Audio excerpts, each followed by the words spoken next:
16:00. Время новостей на АТР. 24 октября, 1335 день аннексии Крыма. В студии София Бляева.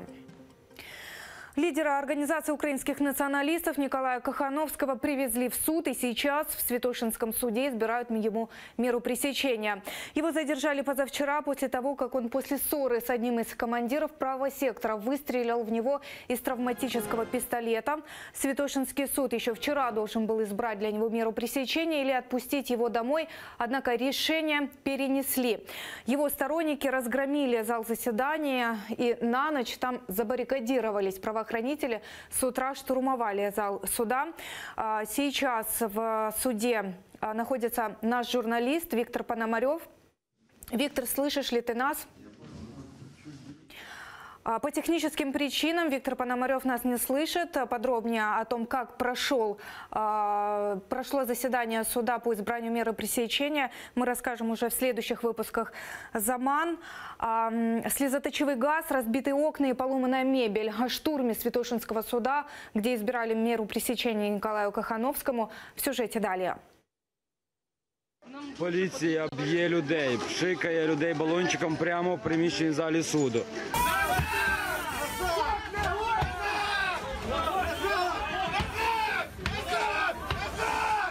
Разбитое стекло, раскуроченная мебель и кирпичи. Так выглядел зал заседаний в Святошинском райсуде Киева ночью. Это сторонники задержанного Николая Кахановского забаррикадировали суд.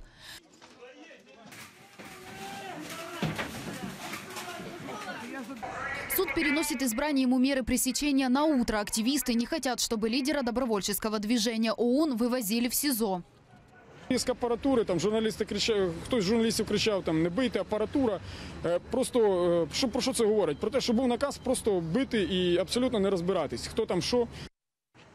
Под утро истек срок содержания под стражей, а это значит, что Кахановского надо отпускать. Активисты блокируют вход в зал суда изнутри. Утром правоохранители в ответ применяют газ против активистов. Николай Кахановский также получает травмы.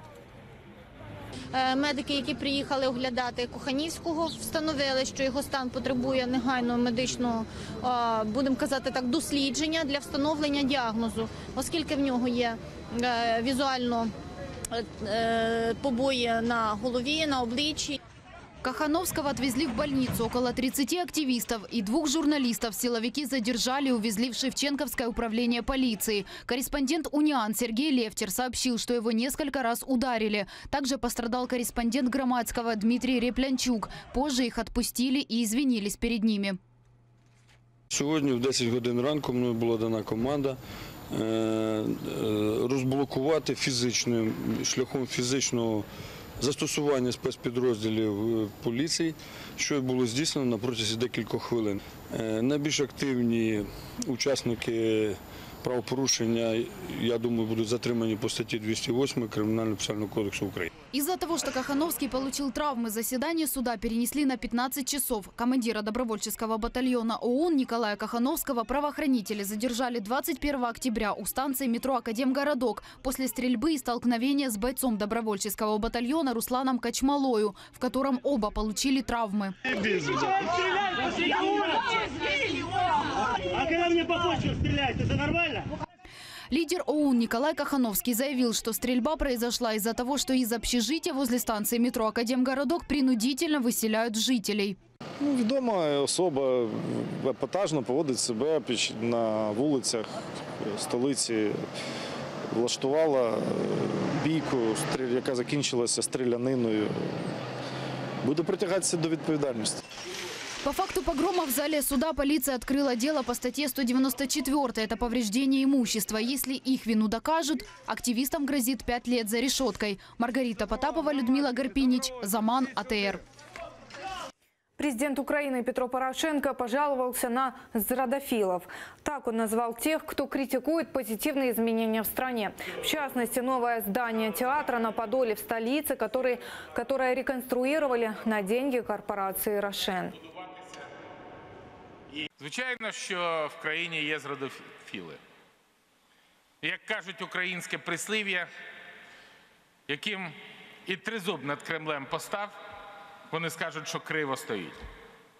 Вони і тут знаходять приводи для печалі. І дороги криві, і мости короткі, і театри в історичний пейзаж не вписуються. Звичайно, крутіше було би побудувати космодром для міжгалактичних польотів, а не завод з виробництва упаковки. Команда Михаила Саакашвили готовит силовой переворот. Об этом сообщил генпрокурор Украины Юрий Луценко на Совете регионального развития. Прокурор заявил, что когда Саакашвили еще руководил Одесской областью, он оформил вид на жительство в Украине 20 грузинам. Именно они сейчас его охраняют и готовят в стране переворот. Саме вони з нарізною, в тому числі зброєю, охороняють Саакашвілі, перебувають у таборі і планують цей силовий переворот. Це не пройде. Ні українські громадяни, ні тим більше заїжджі гастролери, які останнім часом люб'язно користуються літаками МВС для того, щоб поїхати додому, в порядку примусової депортації, не зможуть нав'язати волю українській державі.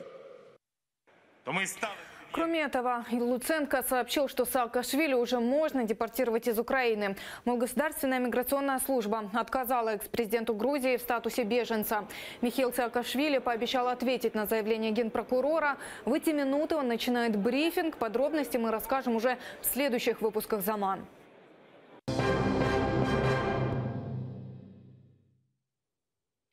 В Крыму подконтрольное Кремлю правительство полуострова назначило нового председателя Госкомнадза. Им стал Ленур Абдураманов, который ранее руководил сектором межнациональных отношений в оккупационной администрации Феодосии. До недавнего времени пост главы Госкомнадза занимал Заур Смирнов, бывший член Меджлиса, который после аннексии перешел на службу оккупантам. На прошлой неделе Смирнова попросили покинуть пост.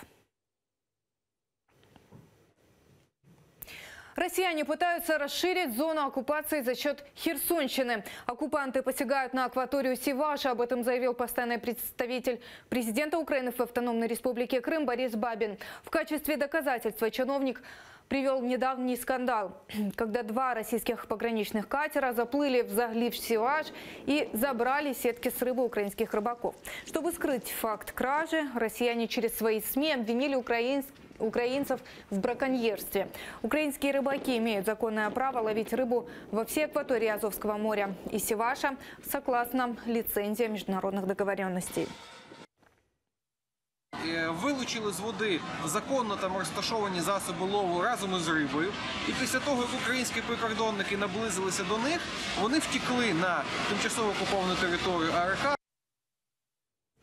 Свободу Сенцову. Баннер с требованием освободить украинского режиссера из российской колонии вывесили в башне Трампа в Нью-Йорке. Организовала акцию участница группы Pussy Riot Мария Алехина. Олег Сенцов, крымчанин, которого ФСБ в 2014 году вывезла в Россию и осудила на 20 лет за якобы организацию и подготовку терактов на оккупированном полуострове.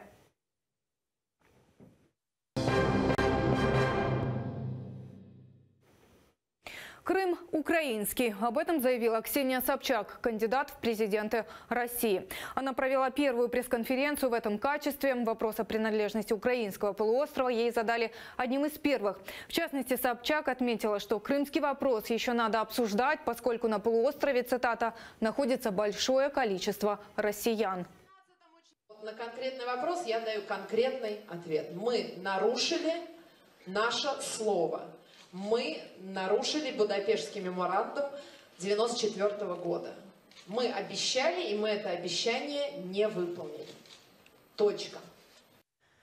Не все представители российской оппозиции согласны с утверждением, что Крым был аннексирован Россией. Так, в частности, Алексей Навальный делал противоречивые заявления по этому поводу. Он оправдывал Кремль в 2014-м, впоследствии утверждал о необходимости нового референдума, а в этом году заявил, что признает нынешние границы России.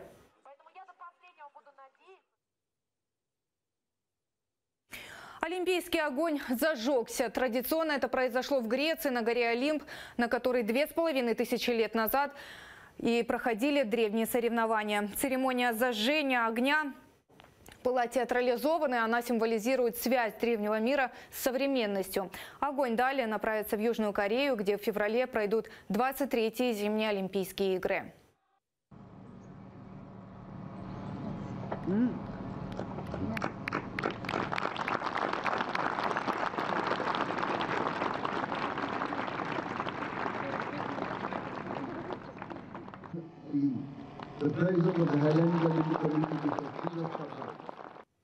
Это все новости к этому часу. Я напоминаю о подписке на наш телеканал на сайте АТР.